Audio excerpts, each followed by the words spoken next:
We provide students with guidance on the competition and set rules and expectations. In recognition of the efforts, there will be awards and prizes for the top schools and students, as well as participation certificates for all.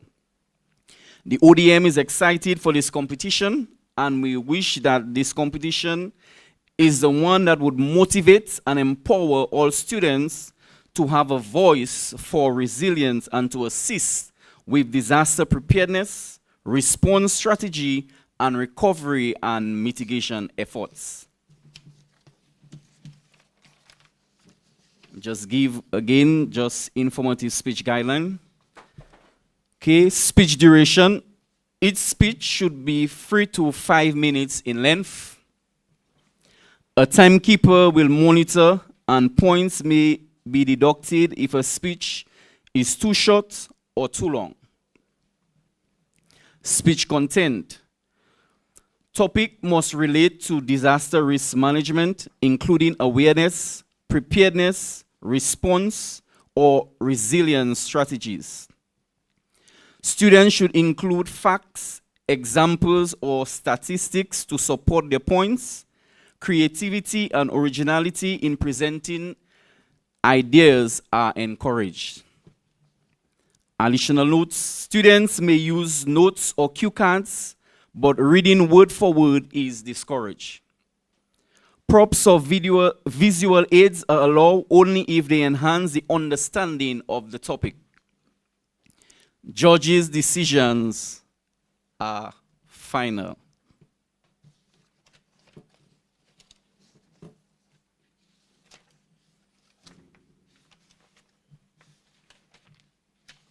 So while on that, I will give you the order of presentation.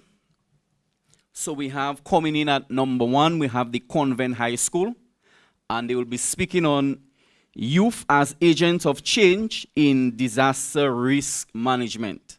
And presenting is Osa Marie Hunter.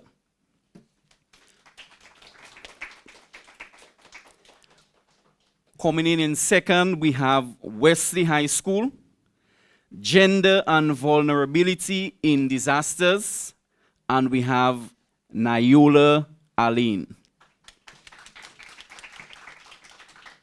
Speaking third, we have the Northeast Comprehensive, Building Resilience in the Face of Climate Change, and we have Colonel Stevens. Speaking in fourth, we have the St. Mary's Academy, Balancing Infrastructure Development with Carbon Footprint, a Risk Reduction Dilemma. And we have Kaylan Matthew.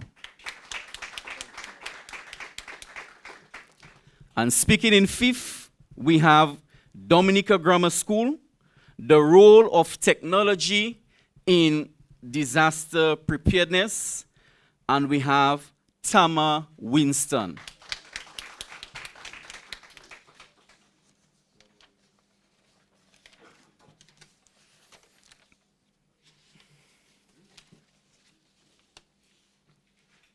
Okay, for this year's competition, we have our esteemed judges, and I'll just give you a quick bio on our judges.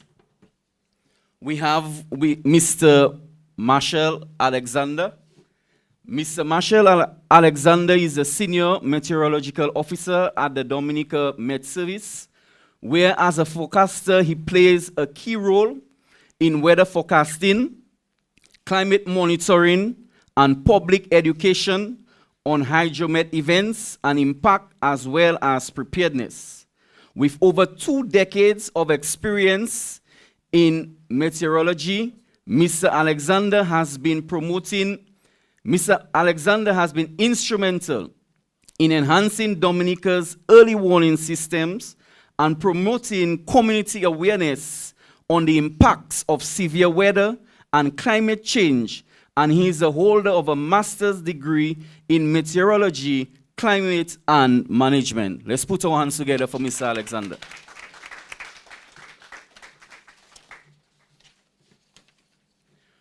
We have Mistress Winella Francis.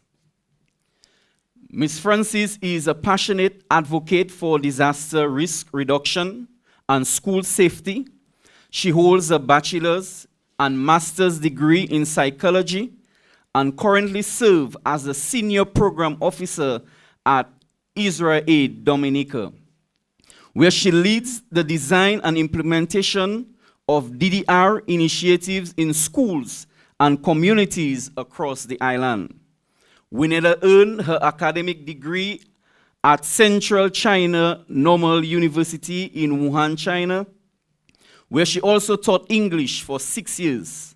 She is a certified first aid instructor with St. John Ambulance and holds professional certificates in disaster risk reduction and management.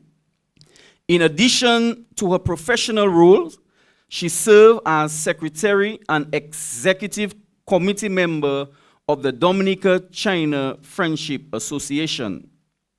Driven by her commitment to creating safer learning environments, Winella initiated the development of a multi-hazard activity book for early childhood learners, which has since evolved into a comprehensive early childhood disaster risk reduction toolkit. Through her work, she continues to champion innovation in emergency preparedness and resilience building for school and communities. Let's put our hands together for Mistress Francis. We have our first judge, Mistress Rosanette Peltier-Luguet. Mistress Rosanette Peltier-Luguet is a seasoned professional in fire safety, disaster management, and community resilience. With over a decade of dedicated public service, she currently serves as a leading fire officer and fire safety inspector with the Dominica Fire and Ambulance Services, where she also contributes as a lecturer and facilitator.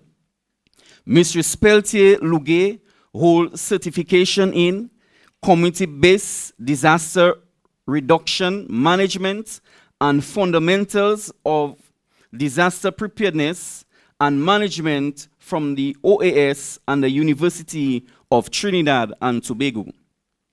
Along with professional qualification in human resource management, fire engineering level 2 IFE, BSL and OSHA General Industry. As a founder and CEO of SafetyNet Plus, she is passionate about promoting safety education and disaster preparedness across Dominica. A former agriculture and integrated science teacher at the Cassibro Secondary School, Mistress Peltier-Luguet holds a strong background in leadership, communication, and community engagement. Let us put our hands together for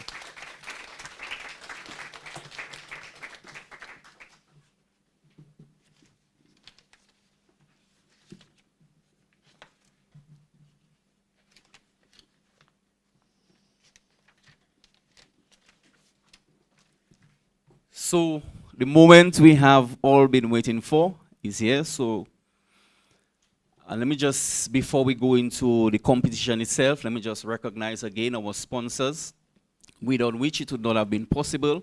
We have the Springfield Trading Limited, HHV Whitchurch and Company Limited, and we have the Do It Center Dominica. Without them, it would not have been possible, so we thank them so very much for coming on board this year.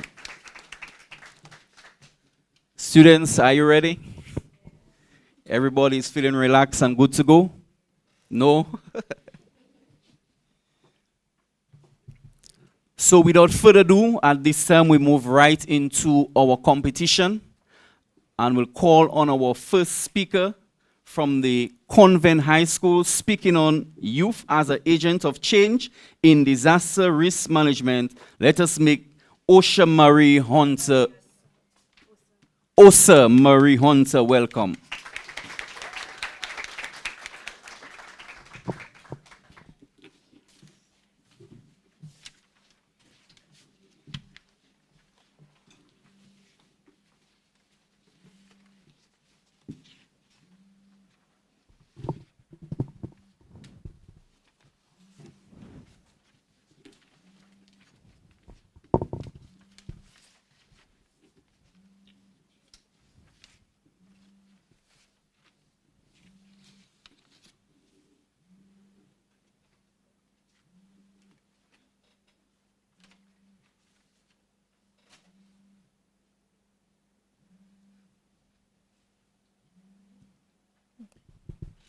The Office of Disaster Management, judges, participants, schools, the audience, and the media.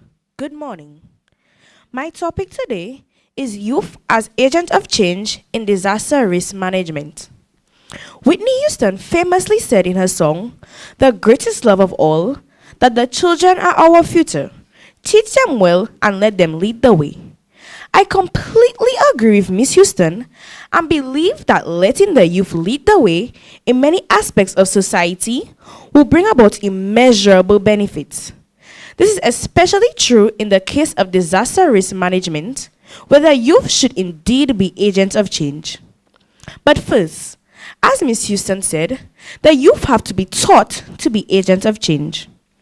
The Ministry of Education needs to take the lead in the education of our youth in the area of disaster risk management. Youth can only be true agents of change if other more experienced institutions empower them, giving them not only knowledge that they can build upon, but also the confidence to build. Initiatives such as CDMA's Model Safe School program and the Caribbean Safe School initiative, supported by UNDRR and UNICEF, can be utilized for free as a project has been funded by the Caribbean Development Bank under a natural disaster risk management program. These programs provide regional frameworks and toolkits to help schools adopt disaster plans, train staff, assess hazards, and retrofit facilities, thereby strengthening their resilience to hurricanes. This training in schools can serve as a ground zero training for the youth to begin to become agents of change. Further, the Ministry of Education can introduce yearly short courses on disaster risk management into our curriculum. Schools are one of the surest avenues to teach the youth vital skills, giving them knowledge, confidence, and responsibility to act in emergencies. Empowered students can guide their families and communities in times of natural disaster crisis. Ms. Houston also said that we must let the children lead the way. Since young people respond best to information received from their peers, peer-to-peer campaigns are one of the most effective methods of circulating information. A 2023 UNICEF report found that young people are twice as likely to take preparedness action when information comes from a peer rather than an adult authority. Further, a 2023 article titled "Identifying Who Adolescents Prefer as Source of Information Within Their Social Network" by PubMed Central stated that compelling evidence demonstrates that peer influence is a pervasive force during adolescence, one that shapes adaptive and maladaptive attitudes and behaviors. Through social media, clubs, or any youth setting, information on disaster risk management can become more relatable and engaging. Organizations which would be ideal for this exercise already exist in clubs and groups like 4-H and environmental clubs like the one at CHS. These groups can help by hosting awareness sessions and disaster drills. The groups can also guide students in the use of social media to create videos, reels, memes, and other posts to encourage each other to participate in disaster risk management. By sharing knowledge among themselves, young people in our country can help build a culture of readiness, being able to face any disaster that comes their way together. Another way to encourage the youth to lead is by awareness through the arts. Activities and competitions can include painting, costume building, and dance, which focus on disaster management and preparedness themes. In the 2024 article titled "Harnessing Creativity to Build Resilience, an Artistic Toolkit for Disaster Risk Reduction Practitioners," UNDRR states that creative arts have a valuable ability to transcend language barriers and connect with individuals and groups on an emotional level. Art allows young people to build and express their views on serious topics, making learning memorable and inclusive. The youth becoming agents of change and taking an active role on disaster risk management is achievable and desirable. With the instilled sense of pride that Miss Houston sang about, our ability to survive and recover from natural disasters will be in the hands of our empowered and capable youth. Thank you.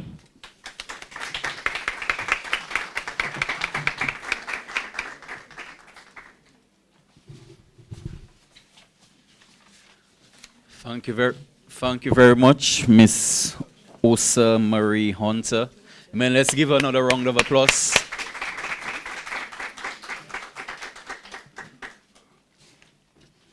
Man, we move right next to our next speaker, coming from the Wesley High School, speaking on gender vulnerability in disaster. Let's put our hands together for Miss Nayola Aline.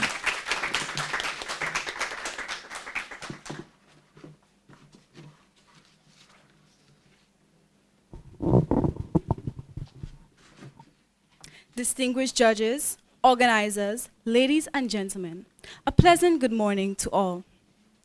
When a disaster strikes and you look around, who do you see swimming in deep waters, trying to rescue a mother clutching onto her child? Who do you see outside, repairing roofs, cutting down trees? This is the reality of searching for survivors. This is the reality of disasters, moments when courage and struggle meet. But while disasters may appear in destruction, their impact is far from equal. Gender plays a powerful role in determining who is most at risk and who recovers first. According to the United Nations Office for Disaster Risk Reduction, vulnerability refers to the conditions that make people or communities more susceptible to harm when a hazard strikes. And gender is defined as a socially constructed attribute, roles, and opportunities associated with being male and female. Today, my presentation will focus on how gender shapes vulnerability in disasters. It will explore the relationship between gender and disaster impacts and the importance of inclusion in both genders in disaster planning as key to real resilience. Ladies and gentlemen, gender plays a critical role in shaping expectations, behaviors, how people experience and recover from disasters. Men and women are often differently exposed to risk, have different coping capacities, and face different recovery paths. In the Caribbean, women carry caregiving roles, responsible for children, the elderly, and the sick during crisis, leaving little room to seek her own safety. In the 2000 Indian Ocean tsunami, female death rates were 3 to 4 times higher than male death rates in affected villages in Indonesia and India. Not because women were weaker, but because social norms, clothing, and limited swimming ability restricted escape.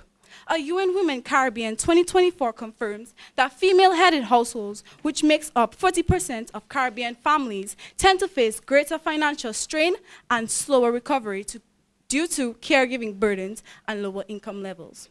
But men too face vulnerabilities, often shaped by the pressure to be strong. They are clearing debris, repairing lines, and guarding property, all high-risk activities. The UNDP Caribbean Gender and Climate Assessment in Barbados 2021 found that men were twice as likely to take risky actions during storms, like climbing roofs or handling live wires without gear. And there's a silent side to this story. Social norms often discourage men from seeking emotional support. The PAHO 2023 report shows that post-disaster stress and alcohol abuse among Caribbean men nearly doubles within 6 months of major storms. Strength, it seems, can sometimes come at a heavy cost. Clearly, disasters don't erase gender roles. They amplify them. They shape who is in harm's way, who gets help, and who recovers first. Yet, disaster management in our region still struggles with gender-blind planning. If we truly want resilience, we must plan for everyone, engaging all genders, ages, abilities, and social groups. Caribbean Resilient, Inclusive, Smart, and Safe Cities Model 2023 confirms that countries using gender-responsive disaster frameworks see stronger coordination, reduced gender-based violence, and faster recovery. Ladies and gentlemen, Gender-inclusive disaster planning isn't a box to tick. It's a life-saving strategy. It improves decisions, strengthens governance, and builds trust. It saves lives not just by rebuilding structures, but by rebuilding people. In conclusion, disasters do not discriminate, but societies often do. And that difference determines who survives and who suffers. When we include all voices, women and men, young and old, in disaster planning, our communities become safer, faster to recover, and stronger in spirit. My dear audience, as we look ahead to a future of more frequent storms and rising risk, let us also commit to rising together, guided by equality, inclusion, and understanding, because reducing gender inequality does not just make societies fairer, it makes them more resilient. In fact, the true measure of disaster preparedness is not how quickly we rebuild structures, but how well we rebuild people's lives together. Thank you.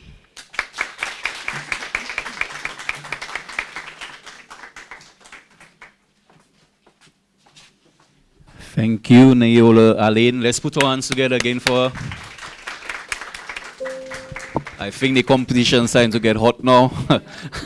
I must say, so far, the students have been impressed coming from the material. Quite to see they have went out and researched. Amen. So let's, with our third speaker coming from the Northeast Comprehensive High School, speaking on building resilience in the face of climate change, Colonel Stevens. Let's make a welcome.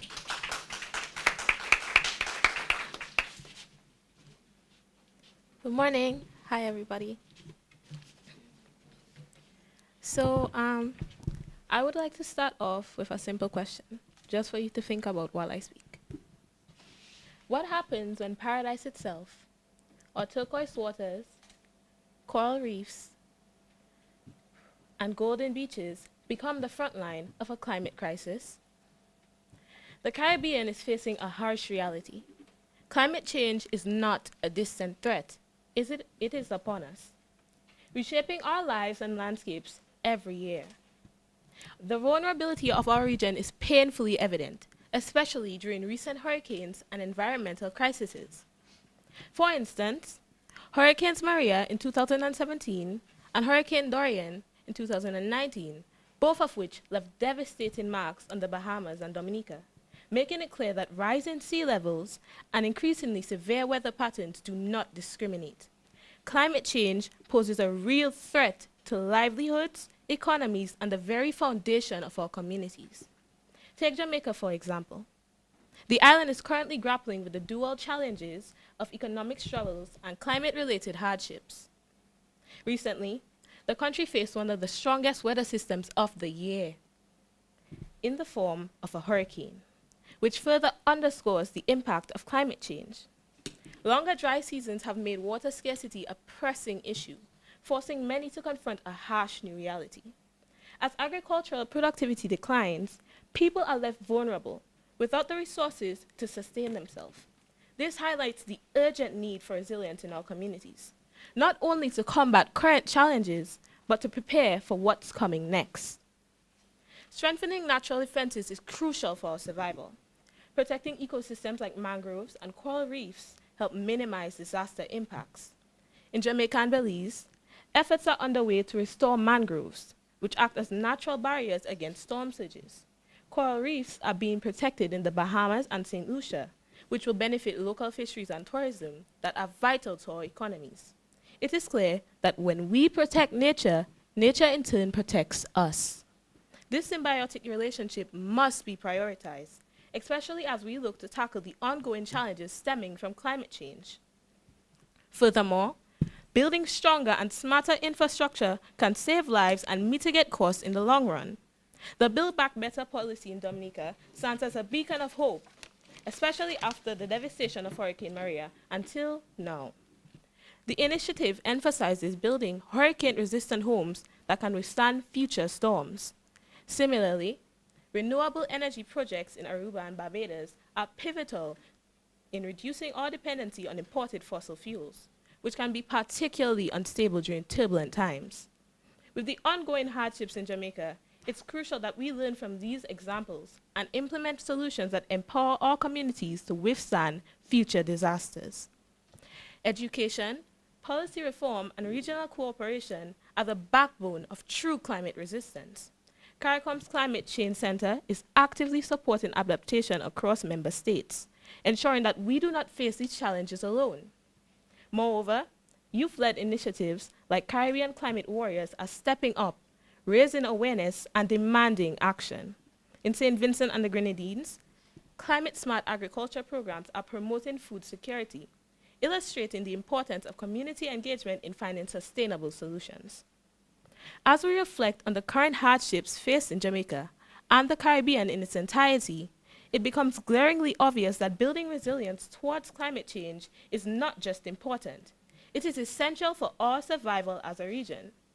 A resilient Caribbean isn't one without storms, but rather a region that stands firm when they come. Let us unite in our efforts to adapt and thrive in the face of adversity, for our future depends on it. By fostering resilience today, we can create a safer, more sustainable tomorrow for generations to come. If we turn a blind eye to the struggles of our fellow Caribbean communities, we risk not just their future, but our own. Let us not be silent witnesses of this crisis, but the enforcers of change our paradise desperately needs. I thank you.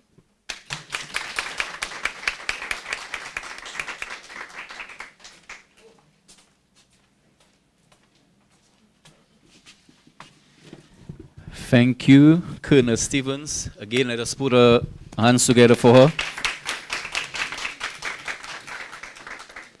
Again, let me just recognize our sponsors one time. We have Springfield Trading Limited, HHV Whitchurch, and Do It Center Dominica. Thank you again for coming on board. And we move right next to our next speaker, the St. Mary's Academy, speaking on balancing infrastructure development with carbon footprint, a risk reduction dilemma. Kaylin Matthew will speak.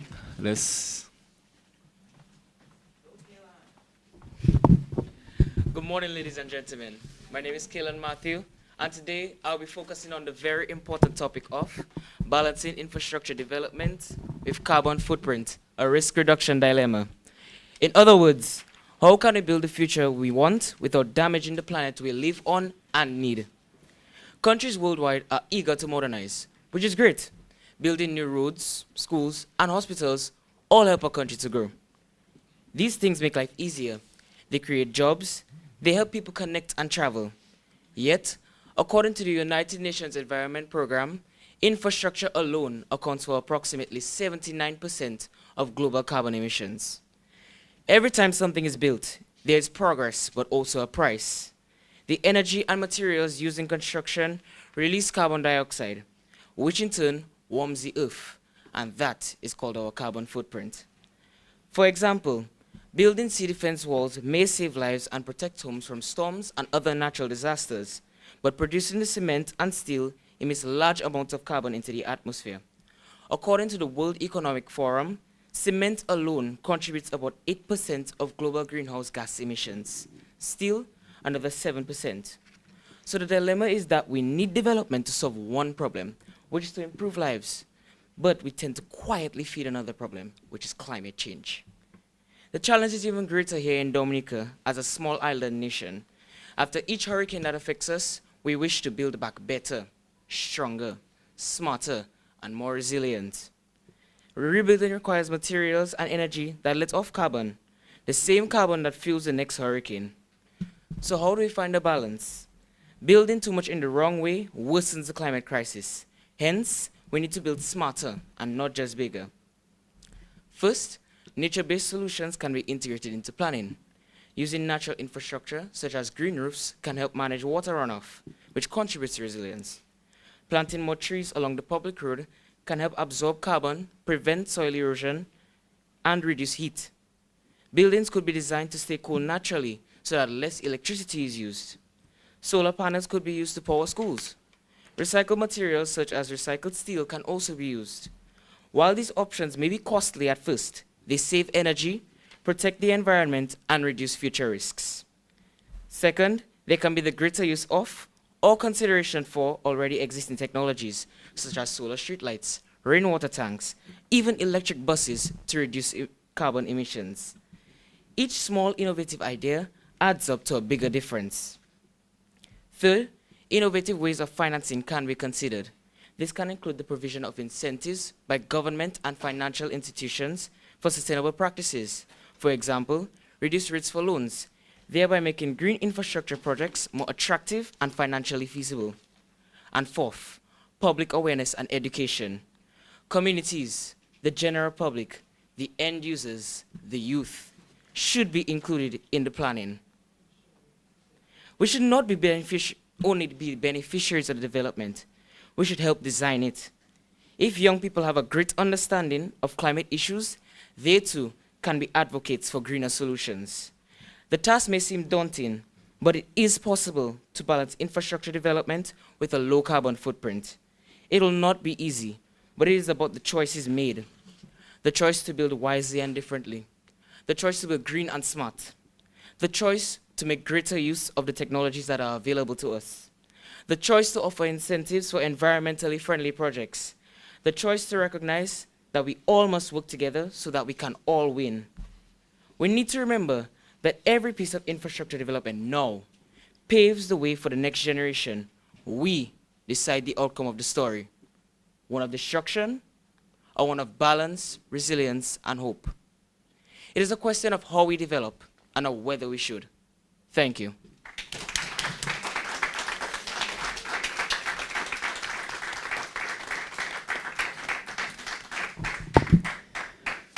Thank you, Kaylin Matthew.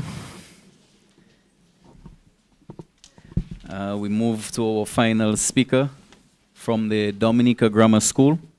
The role of technology in disaster preparedness, Tama Winston.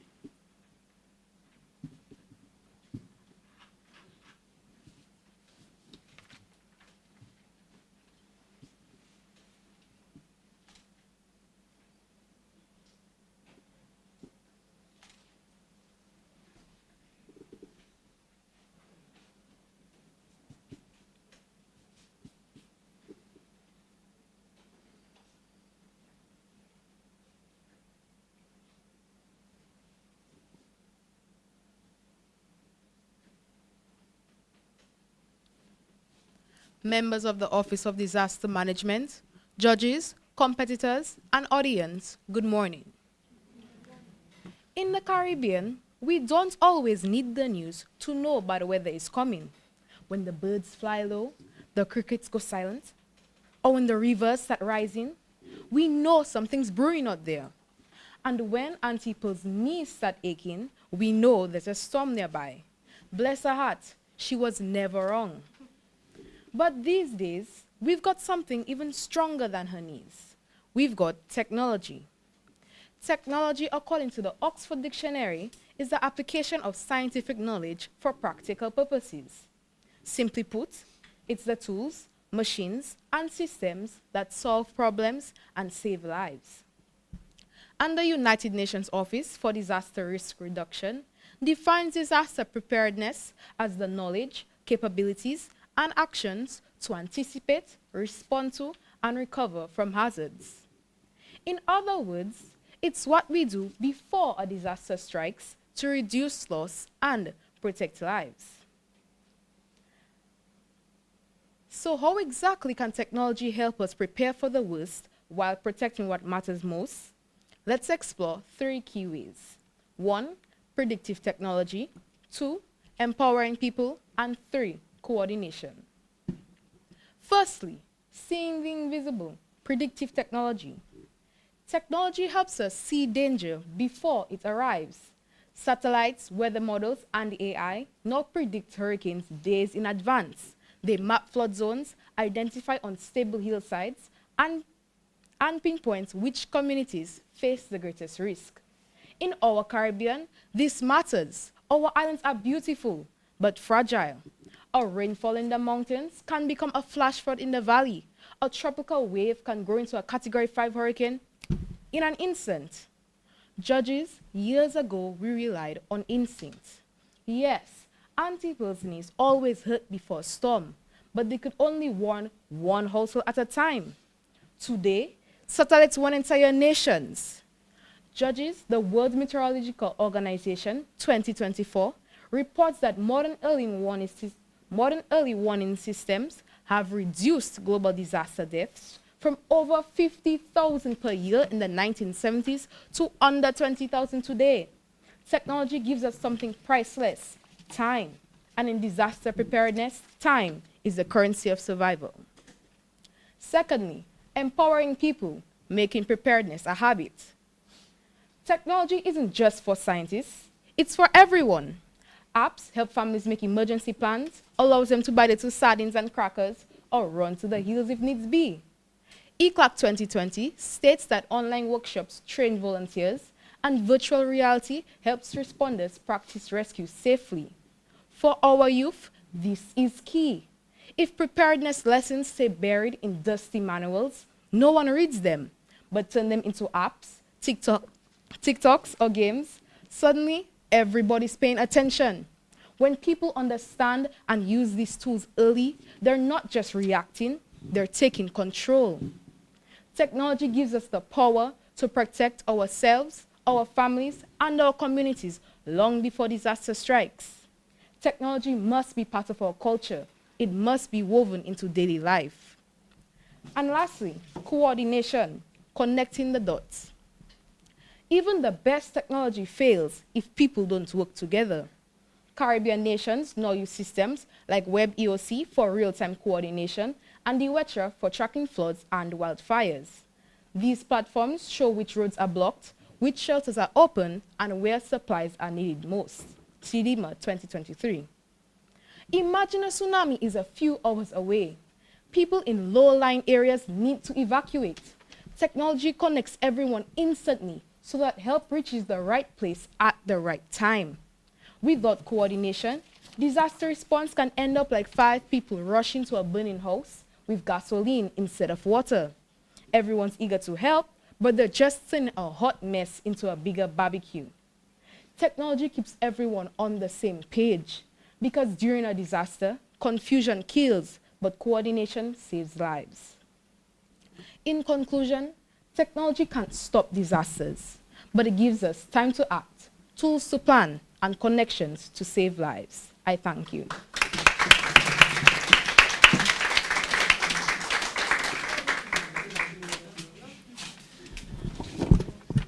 Thank you very much, Tama Winston. Again, let's put our hands together for her. Very much impressed. Again, let's put our hands together for all our participants. You all are winners here this afternoon. I must say I'm very much impressed in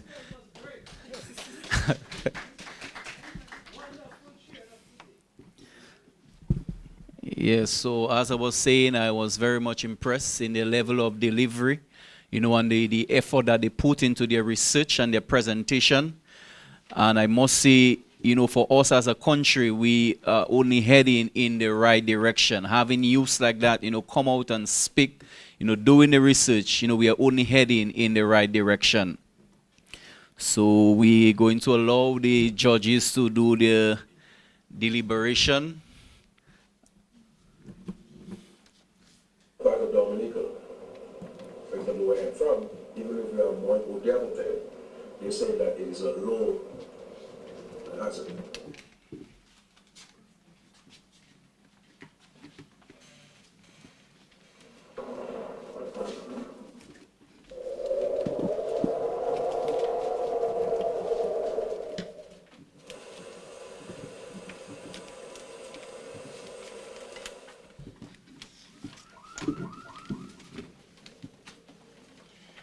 Very high hazard.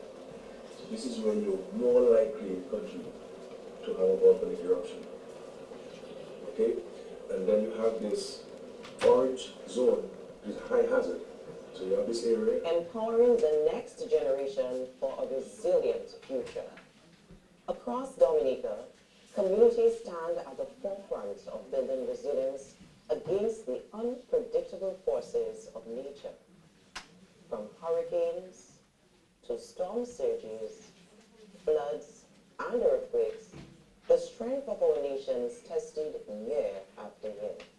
As the Minister with responsibility for disaster management, I reaffirm the commitment of the Ministry of National Security and Legal Affairs and that of the Government of the Commonwealth of Dominica to protecting our communities through proactive management and resilience building.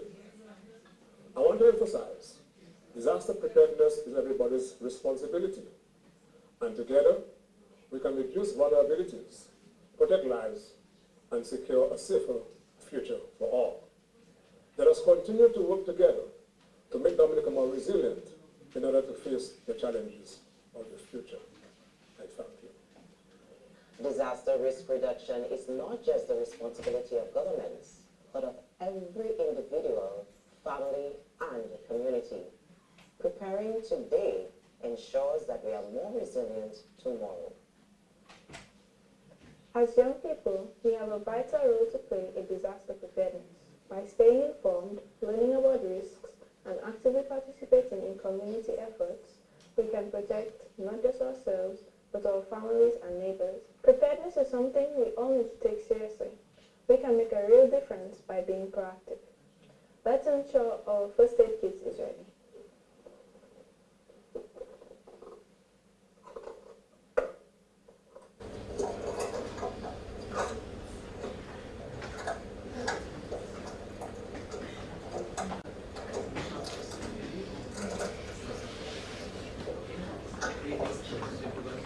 Noise! Take action. Protect yourself and your community. Stay prepared. Disaster risk reduction isn't about preventing the forces of nature. It's about making smarter choices, empowering people, and ensuring that when disaster strikes, we are ready to respond and recover swiftly. Preparedness today means resilience tomorrow. Let's pack our go bag.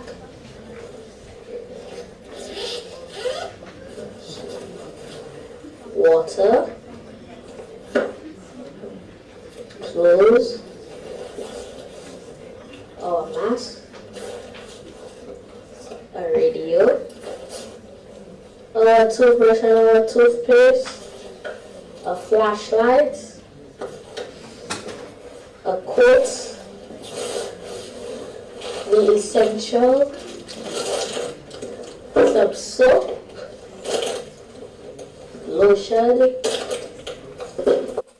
tissue paper, a whistle, some cards to be entertained, hand sanitizer, a pen and a notebook,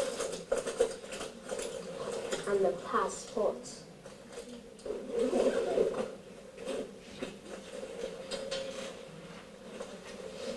It's time to evacuate. Involving the next generation in disaster preparedness ensures the continuity of resilience. Our schools play a crucial role in educating and empowering our youth to act decisively in times of crisis. As we mark International Day for Disaster Risk Reduction, we celebrate the resilience of our people, our communities, and our nation.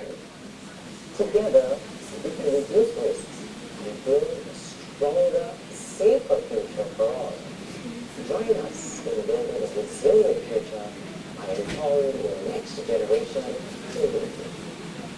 That medium of disaster management is into us in terms of hurricane preparedness, storms. Okay, God bless. Thank you.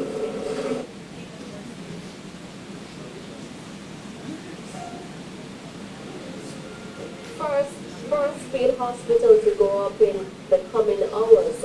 Committee orders review of roofing structures for critical institutions, and police joint cleanup efforts at the Black River Station after Hurricane Melissa. Good evening and welcome to Primetime News.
Those on the outside, please come in.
The judges.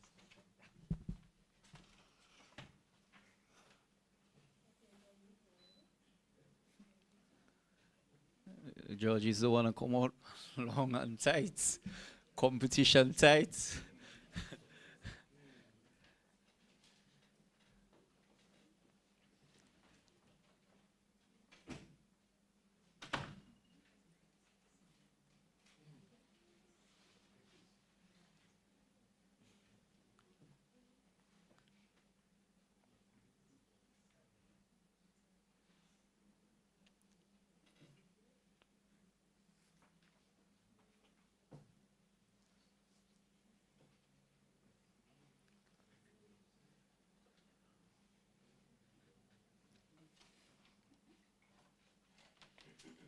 Okay, the judges are ready for us now.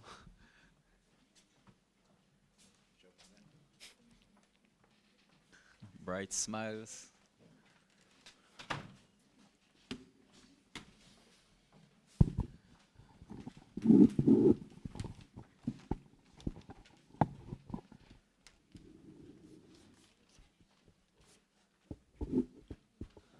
So right about now, we're going to hear from one of the judges as they just give an overview of the competition and so Mr. Alexander will do that. Yes. Good day, everyone. Well, I must say that it was a really tight competition.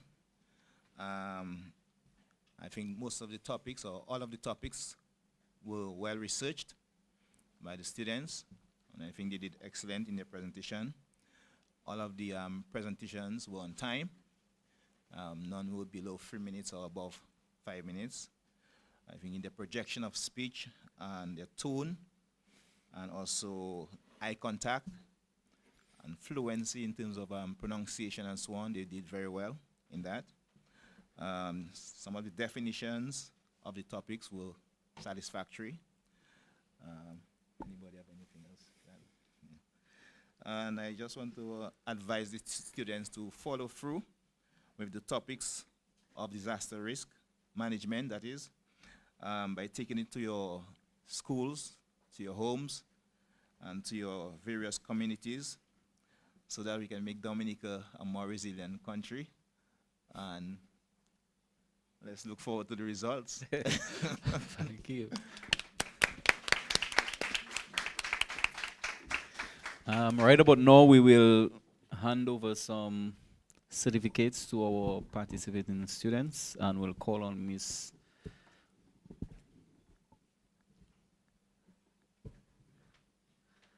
Mr. Pascal will do that for us.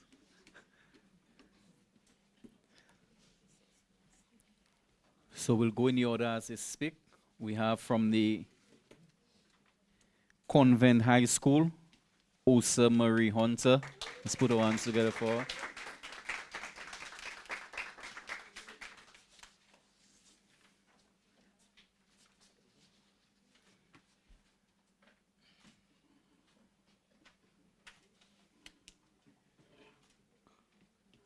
Thank you very much. From the Wesley High School, Nayola Aline.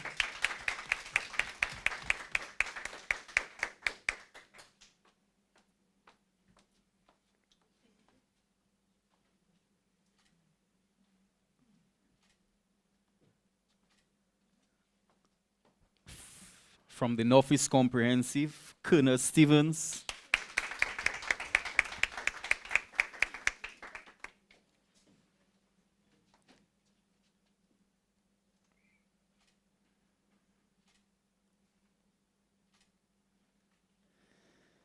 From the St. Mary's Academy, Kaelan Matthew.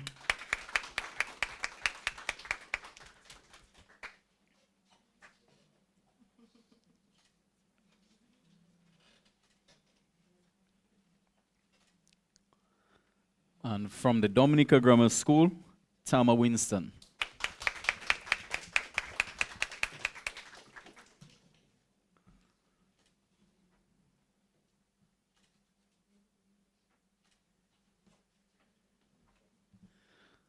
Okay, we have some gifts as well. We'll do that before we announce the final results for the participants. We're just going to call all of them to come forward, and we'll just call their names and they receive. Just come on the side and we just call you and you receive.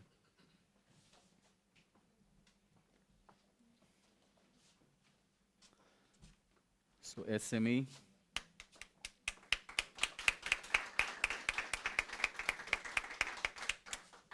Northeast Comprehensive.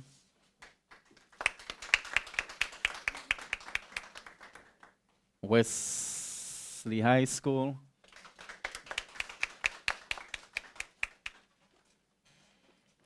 Convent High School.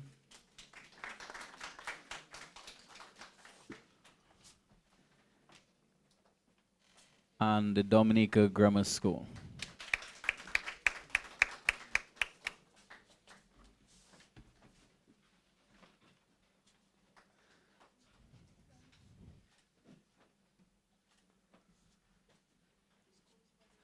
And right about now, we call on a rep. As I call the school, a teacher, a student can come and collect this first aid kit for the school. So we have the Convent High School, a rep from the Convent High School. Teacher. Oh, teacher, no, I didn't even know that.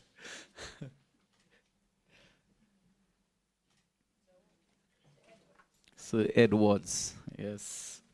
Wesley High School, teacher from the Wesley High School.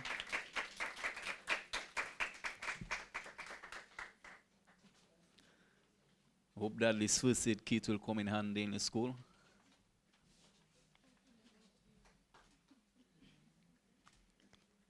Teacher from the Northeast Comprehensive.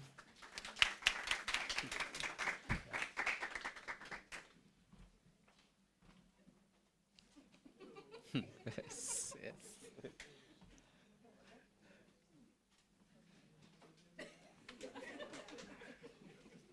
St. Mary's Academy.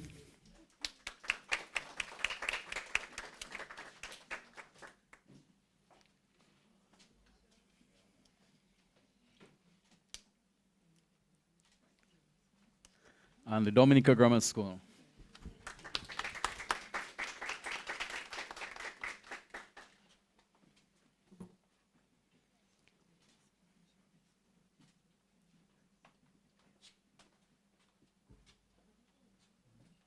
So, I haven't received my official results.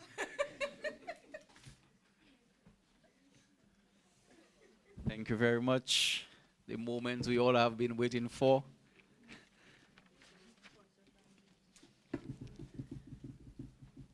So, let me just give you the third place award is sponsored by Do It Center. The second place award is sponsored by HHV Whitchurch and Company Limited.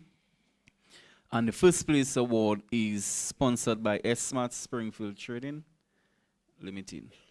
So when I announce the third place, the rep for Do It Center will come front and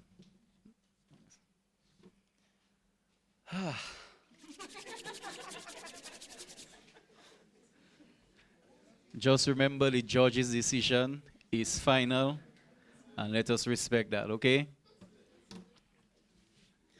So for this year's public speaking, second annual public speaking competition, in third place with 91 points is Colonel Stevens of the Northeast Comprehensive.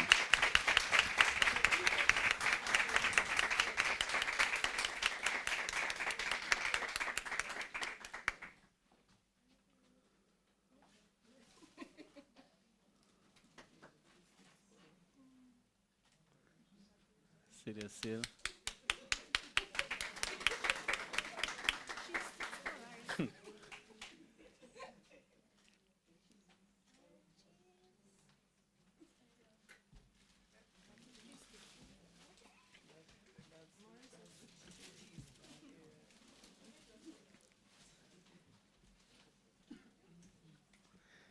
In second place with 92 points is Kalen Matthew, St. Mary's Academy.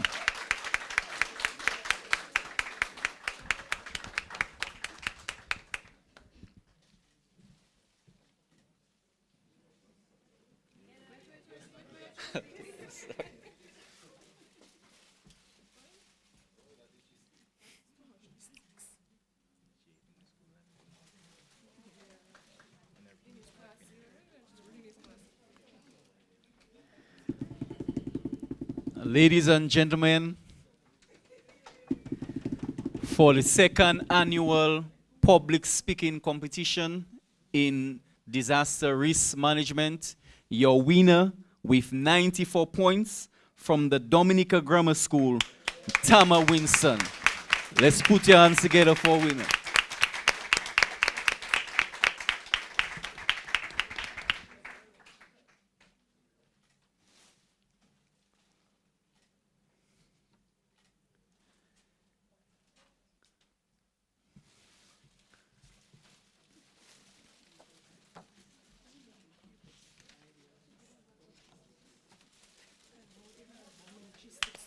Let's give all our participants another round of applause.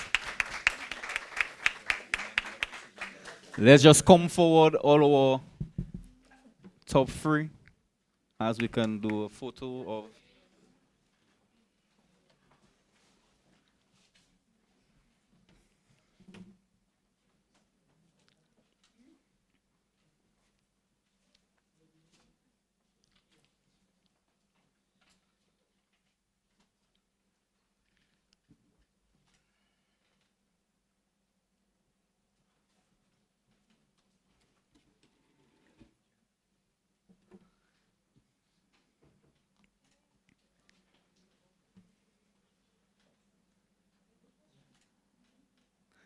Let's give them a final round of applause. They did well.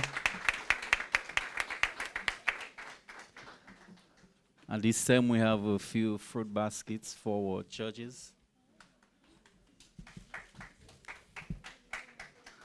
So we'll start with Mr. Marshall Alexander. Mr. Marshall Alexander.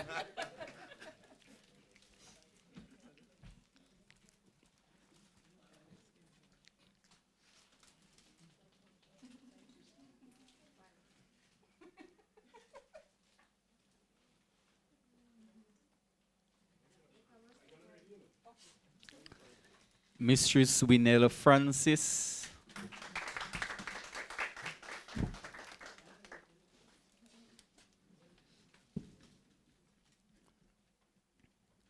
And Mistress Rosanette Peltier Lugie.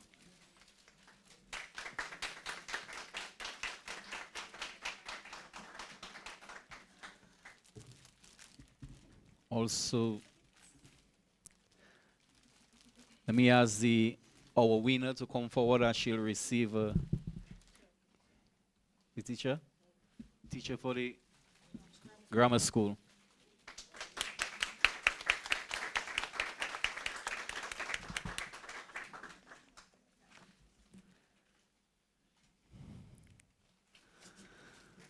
Okay, so ladies and gentlemen, let me just do the official vote of thanks. On behalf of the Office of Disaster Management staff, let me say thank you to our esteemed judges for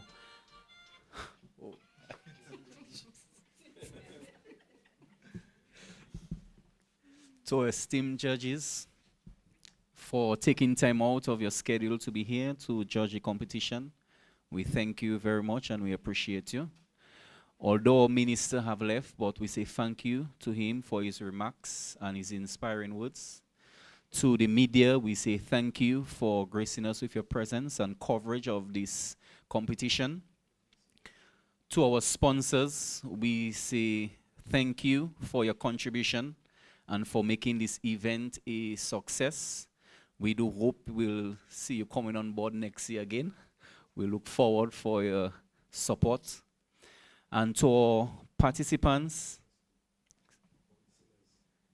yes, our participants, we say thank you. You all are winners today. And I hope you can leave here encouraged, feeling proud of yourselves and what you have accomplished here today. I do hope that you go forward into your communities and school and be a young advocate for change in your country. To our teachers, thank you for your support of the students and the help that you gave them to see that they delivered today.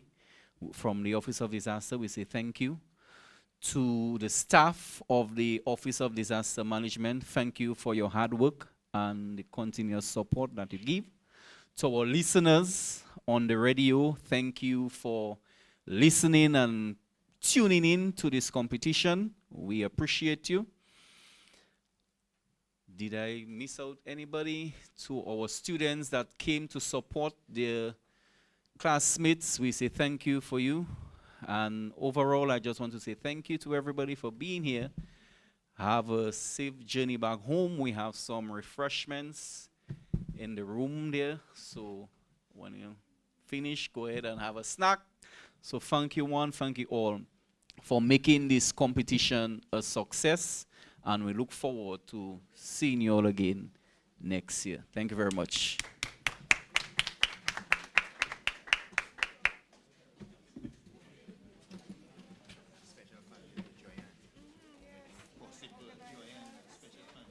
Well, yes, but yes, also special thank you to Joyan for her hard work, without which that competition would not have been possible.